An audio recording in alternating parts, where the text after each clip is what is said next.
ഓണക്കാലത്തെ വേറിട്ട കാഴ്ചയായി സ്കൂൾ അങ്ങാടി. പഠന പ്രവർത്തനങ്ങളുടെ ഭാഗമായി നിർമ്മിച്ച കരകൗശല വസ്തുക്കൾ, അലങ്കാര വസ്തുക്കൾ, വസ്ത്രങ്ങൾ എന്നിവയും വിഷരഹിത ഭക്ഷ്യവസ്തുക്കളുമാണ് അങ്ങാടിയിൽ ഉണ്ടായിരുന്നത്. LED ലൈറ്റുകൾ ഉൾപ്പെടെ സ്കൂൾ അങ്ങാടിയിൽ വിൽപ്പനയ്ക്കെത്തിച്ചിരുന്നു. കരുനാഗപ്പള്ളി ഗേൾസ് ഹൈസ്കൂളിലാണ് സ്കൂൾ അങ്ങാടി ഒരുക്കിയത്. ഞങ്ങൾ പാഠപുസ്തകത്തിൽ നിന്നും പഠിച്ച LED ബൾബിനെ കുറിച്ചുള്ള ഉപയോഗങ്ങൾ കാര്യങ്ങളെല്ലാം പഠിച്ചുകൊണ്ട് ഞങ്ങൾ വിദ്യാർത്ഥികൾ LED ബൾബുകൾ നിങ്ങളുടെ മുന്നിലേക്ക് വെക്കുന്നു.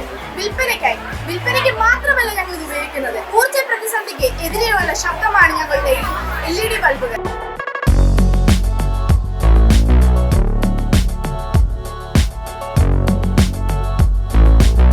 ഒരു ഭാഗത്ത് വിദ്യാർത്ഥികൾ നിർമ്മിച്ച കരകൗശല വസ്തുക്കൾ, ആഭരണങ്ങളും അലങ്കാര വസ്തുക്കളും ഉൾപ്പെടെ നിരത്തിവെച്ചിരിക്കുന്നു. പഠന പ്രവർത്തനങ്ങളുടെ ഭാഗമായി വിദ്യാർത്ഥികൾ നിർമ്മിച്ചതാണ് ഇവയെല്ലാം. ഇതോടൊപ്പം LED ലൈറ്റുകളുമുണ്ട്. ഇതും പഠന പ്രവർത്തനമായി നിർമ്മിച്ചതാണ്.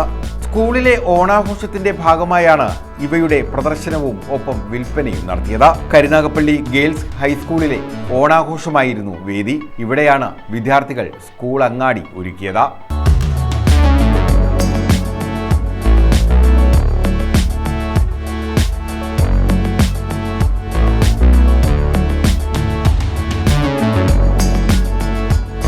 അങ്ങാടിയിൽ കരകൗശല വസ്തുക്കളും ആഭരണങ്ങളും മാത്രമായിരുന്നില്ല, വിഷരഹിതമായ ഭക്ഷ്യവസ്തുക്കളും ഏറെ ഉണ്ടായിരുന്നു.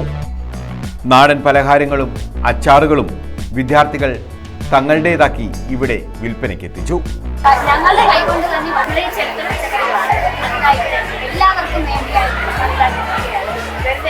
ഇത് മാത്രമല്ല, ഇങ്ങനെ പച്ചക്കറികൾ ഉത്പാദിപ്പിക്കാൻ എന്നുള്ളത് പാഠം ഞങ്ങൾ കഴിക്കുകയാണ്.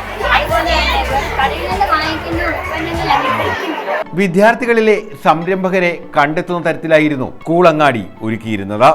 മന്ത്രി ജെ ചിഞ്ചുറാണിയാണ് സ്കൂൾ അങ്ങാടിയുടെ ഉദ്ഘാടനം നിർവഹിച്ചത്. മികച്ച വിദ്യാർത്ഥി കർഷകയ്ക്ക് അവാർഡും സമ്മാനിച്ചു. News bureau, Karunagappally.